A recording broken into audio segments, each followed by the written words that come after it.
২০২৬ সালে যুক্তরাষ্ট্রের কর ফেরত বৈষম্য আরও স্পষ্ট হয়েছে।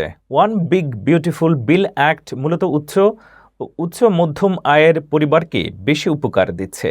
নিম্ন আয়ের মানুষ প্রায় অল্প সুবিধা পাচ্ছেন। সল্ট ডিডাকশন বৃদ্ধি এবং অন্যান্য নতুন কর ছাড় উচ্চ আয়ের পরিবারের জন্য সবচেয়ে লাভজনক। ফলে কে আকৃতির অর্থনৈতিক বিভাজন আরও বাড়ছে।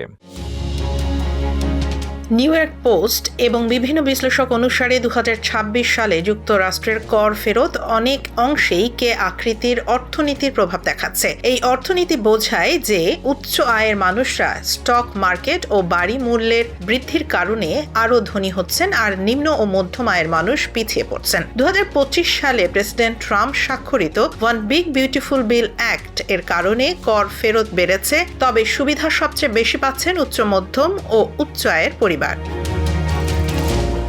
নিম্ন আয়ের মানুষদের জন্য ফেরত বৃদ্ধি সীমিত।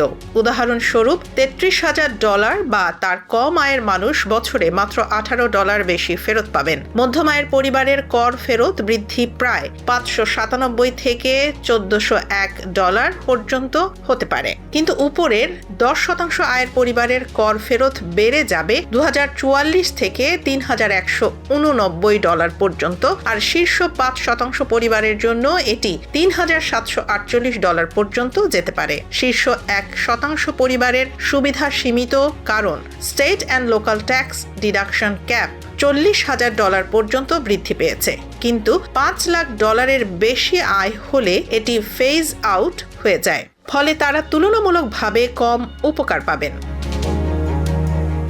বিশ্লেষকরা সতর্ক করেছেন যে এই বৈষম্য কে আকৃতির অর্থনৈতিক বিভাজন আরও বাড়াতে পারে। নিম্ন আয়ের মানুষ এখনও উচ্চ মূল্যস্ফীতি, দুর্বল শ্রমবাজার এবং স্টক মার্কেটের সুবিধা থেকে সীমিত অংশগ্রহণের কারণে চাপের মধ্যে রয়েছেন। তবে কিছু নিম্ন আয়ের মানুষ, যেমন আতিথ্য খাতের কর্মীরা, টিপস ও ওভারটাইম ছাড়ের কারণে কিছুটা বেশি কর ফেরত পেতে পারেন।